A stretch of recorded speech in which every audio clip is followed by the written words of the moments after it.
So here we have the chart of pound dollar. This is yesterday's end of North America and beginning of Asia. And as you can see, basically the highs from Asia are like at around 62.40 or so, right over here.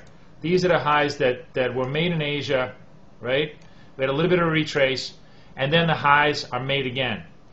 And my point is that when the session-based highs, and just to give you the proper orientation, so Europe starts at around 1 o'clock in the morning, right? Around 2 o'clock. What you see, this is all Eastern Standard Time, obviously. So this is 2 a.m. my time. I'm in New York. What you see is price starting to take out the prior session highs.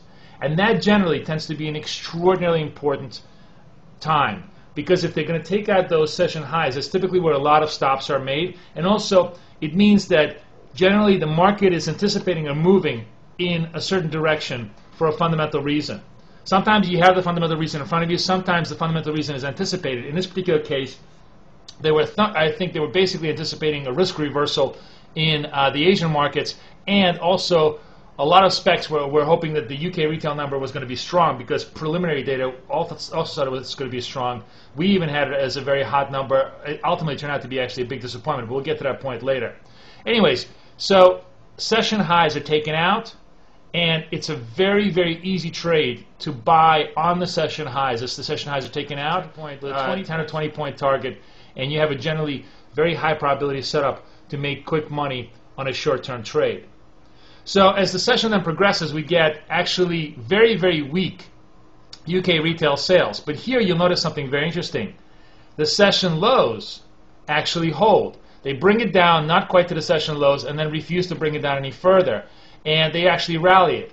So just as you can use it as a breakout method, you can also use it as a support method. If you have a situation where they test the session lows on some piece of negative news, which in case it was here, but refuse to break them. So the next candle over here is a blue candle. I'm going to now that you've seen the big picture, I'm going to get into the smaller picture. As you see the blue candle over here, the proper trade is a buy with a stop right below, right at the session lows, because it means the support holds and you have a chance to make some money to the upside. But as the night progresses, what you see is ultimately the truth of the weak UK economic data beginning to weigh on the pound. And around 5:30, 6 o'clock in the morning, the session lows do break. And when you see the session lows break, look what happens. You have almost a vertical move to the downside.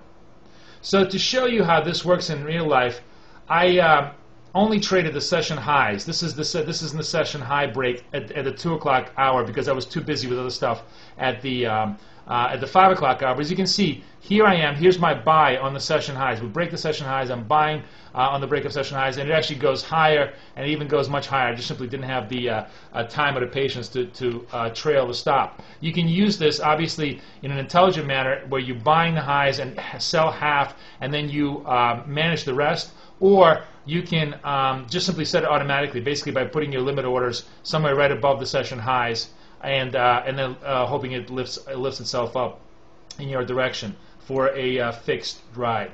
So session highs, session lows are extraordinarily important, and should be part of your arsenal when you're basically analyzing the market on an intraday basis. So I'm going to leave you with all the three setups, an example of all the three setups in one currency pair that I did this week, to show you some of the strategies that we've discussed at BK Forex Advisor over the past few years. This is